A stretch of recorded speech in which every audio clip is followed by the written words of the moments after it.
Hello.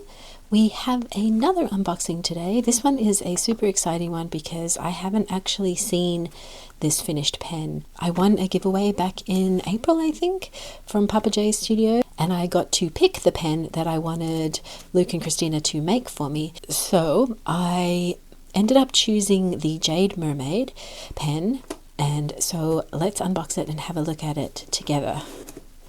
Now, he did send me a photo of the finial and he sent that through on Instagram, and then I said, don't show me the rest of it because I want it to be a surprise. And he very kindly waited to post it on social media till I open this up. So I'll let him know as soon as I open it and have a look.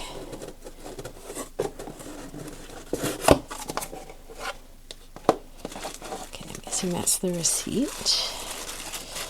And Jenna, congrats, Luke. We have the box in here. So very well packaged. Okay, and then let's take a look. I'm so excited. Oh my gosh. Oh wow, it is stunning.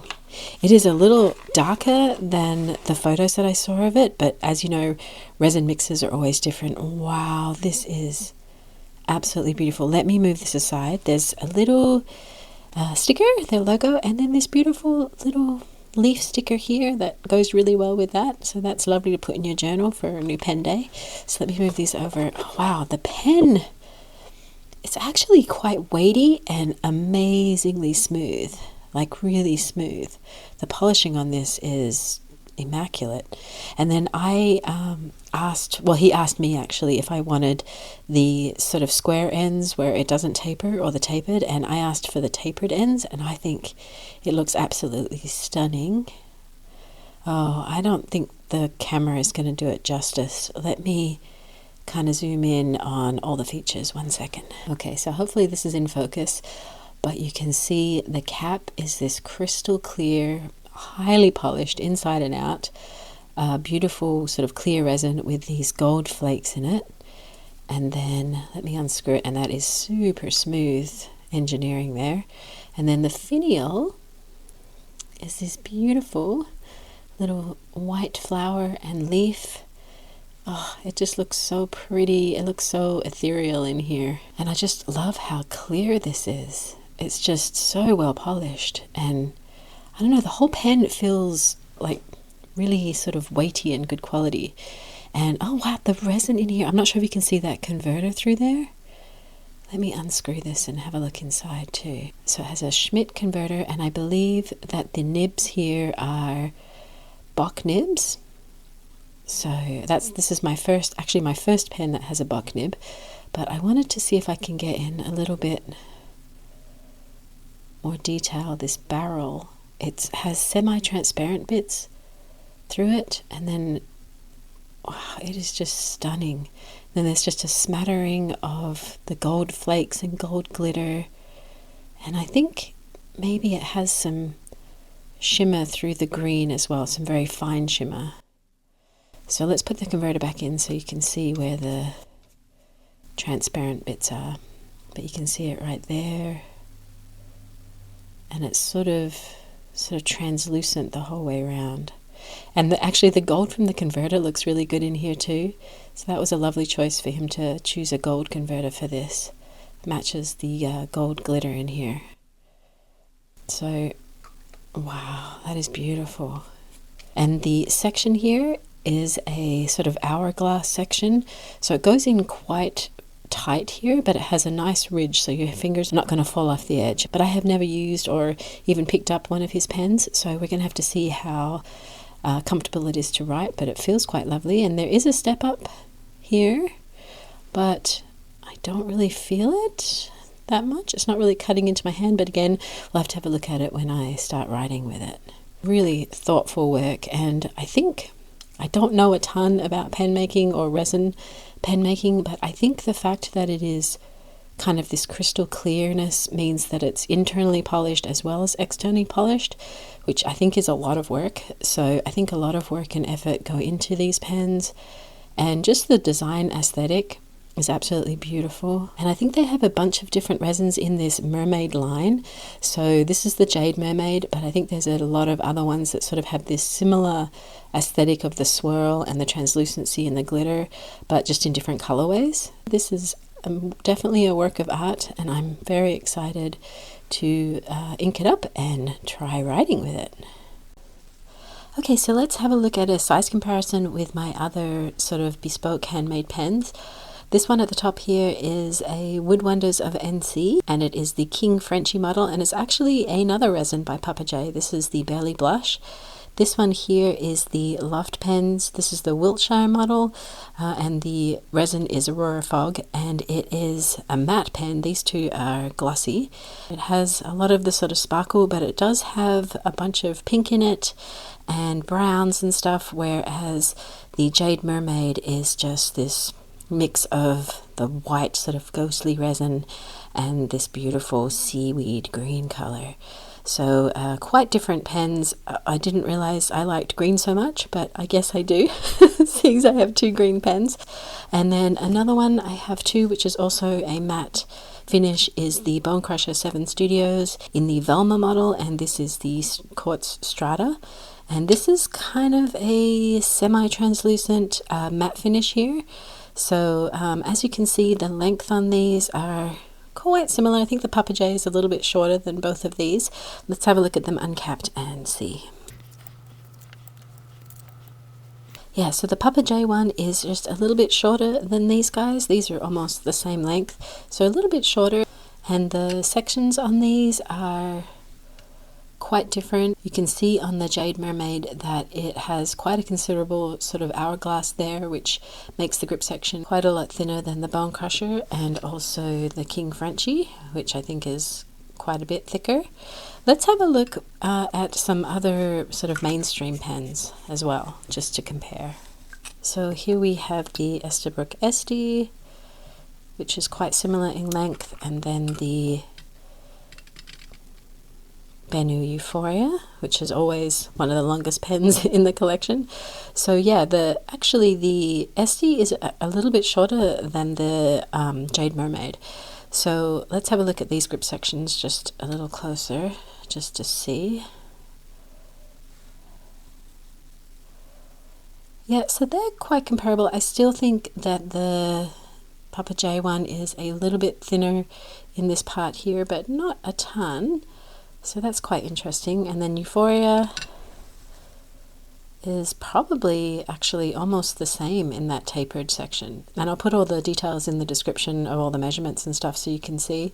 But it is quite similar to the Euphoria. So maybe if you like the grip on the Euphoria, you might like the grip on the Papa J, but I'm not sure. We'll have to write with it and see about that. I'm going to go grab some inks and see what a good match might be, and then we will come back and have a look and see which one we want to ink it up with. Alright, so I went through my collection and I got out a bunch of colors. Obviously I chose a couple of greens that might go well with it, and I think this Birmingham Arugula goes really well with this pen, so maybe that one. Then we have Vert Cactus, which is a little more of a vibrant green compared to Arugula, but there are some kind of swirls in here that are a little brighter, kind of different shades of green, so I thought that would go well. Then we have Vinta Piloncitos, which I think is pretty much a perfect match with that sort of gold shimmer, and the gold in here is fairly warm. It's not really a rose gold or anything, it is quite a yellow gold, so I think this goes really wonderfully as well. Then we have a bit of a wacky one, which is the Kitty Inkpot Resting in the Evening Breeze, and this one I think actually goes pretty well with it. It has some green in it. The green is a little more blue leaning than this one obviously, but I kind of like the different variation, and the actual writing is sort of similar to the gold. It's sort of this orangey greenish color, which I think could be really interesting. The only thing about this ink is that it is drastically different on different paper. This paper here is marker paper, and I just think it shows the qualities of the ink really, really well. But again, like Tomoe River has a different sort of color, and then definitely the Irreful shows the colors differently. So this is a kind of a crapshoot color. It can be drastically different. So I think it would be interesting, so definitely a contender, but may not go with that one. Then we have Color First Ginkgo, which is a nice, bright, super shading, orangey, rusty orange yellow, which I think goes quite lovely with the contrast of the green and also the gold in the cap and throughout. So I think that one is good.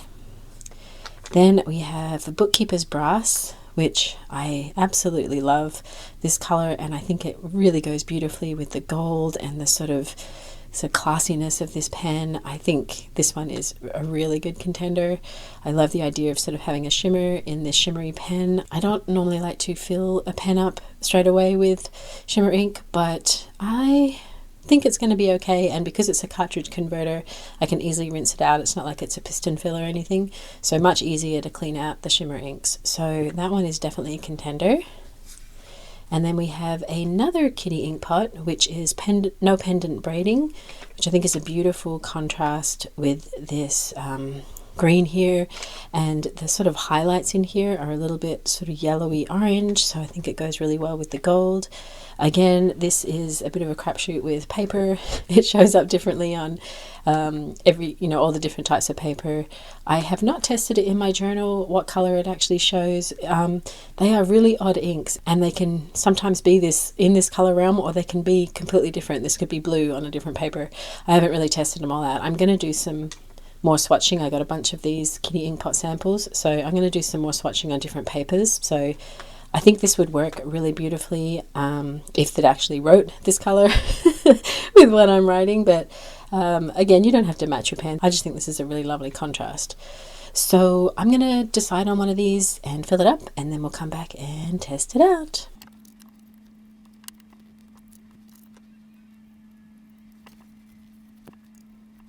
Okay, so I ended up filling it up with Bookkeeper's Brass because I think that's going to look really beautiful here with the shimmer on the pen. So let's have a little ride of it. Let's move this up here. Okay, so this is the Papa J Studio, and this model is the Floral Finial model, and so the colorway is Jade Mermaid. Oh wow, this ink is so beautiful, and the writing on this is wonderful. It has a bit of feedback, you can hear it writing on the paper, but it's actually really smooth, and the grip on this is pretty good. So let me keep writing with it a little bit. So this is Jade Mermaid Floral Finial model, and this is a fine nib tuned by Kirkspear. Oh, and it is a Bock. So a Bock fine nib. I actually really like this. And this ink, oh gosh, it's really pretty. There's so much shimmer in it at the moment. Sometimes when you fill the pen, you get a ton of shimmer at the beginning, and then as you write, you kind of lose it. But this ink is actually really beautiful. It's much darker when there's no shimmer on it, so it kind of gives this illusion of a bunch of shading when the shimmer doesn't come through. So is that everything I need to write? Oh yeah, and then the ink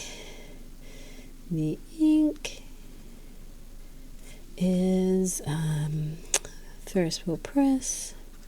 This is a really interesting nib. It's giving some really sort of wet spots, and it kind of writes quite wet.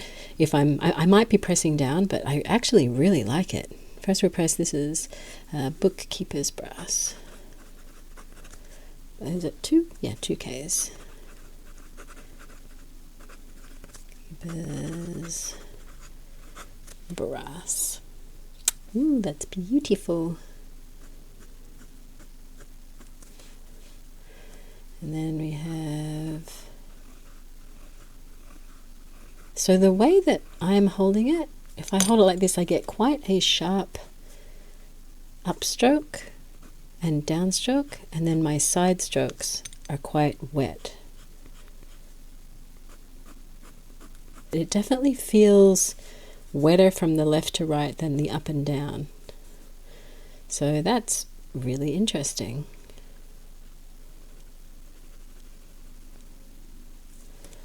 And let's see how wet it is.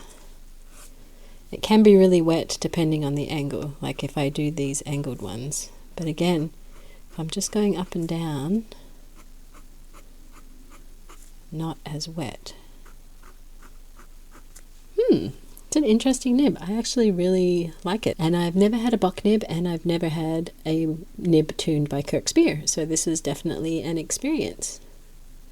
All right, so let me just bring this a little closer so you can see the beautiful shimmer on this. I'm not sure if you can see it on camera.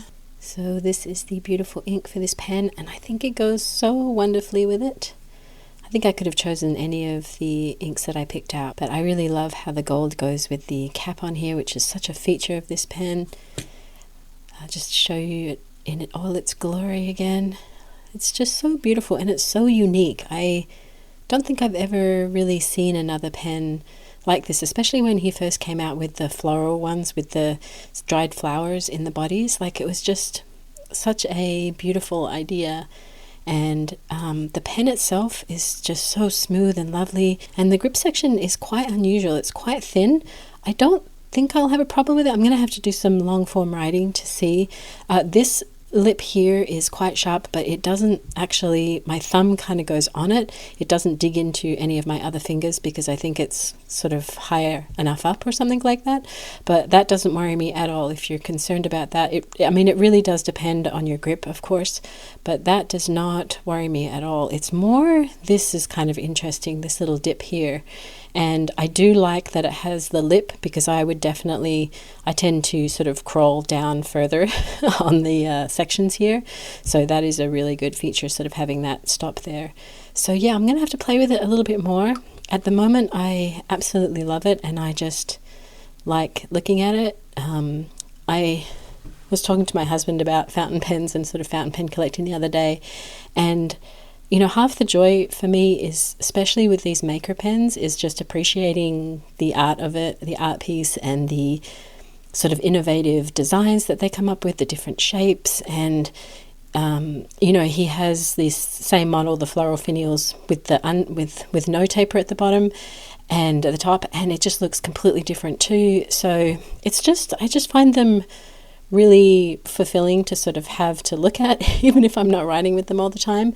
I kind of get my pens out most days and just sort of appreciate the artistry of it and the craftsmanship of it. And I also love that Luke and Christina work on these together, and it's just really lovely to see that collaboration and that they're so happy doing it and passing that on to us as these beautiful sort of functional pieces of art. So I'd just like to thank Luke and Christina again over at Papa J Studio for this beautiful pen. I am going to enjoy playing with it and just having it in my collection to admire. I will put their social links in the description so you can go check out the store and maybe grab one for yourself. They are absolutely stunning, and I think very well made. Again, I don't make pens, so I'm not sure, but it feels very well engineered. All the pieces go together very smoothly and tightly. Yeah, I'll give it a little bit more time and see how it performs. But at the moment, I'm really impressed. And yeah, I'll see you in the next one, guys. Bye.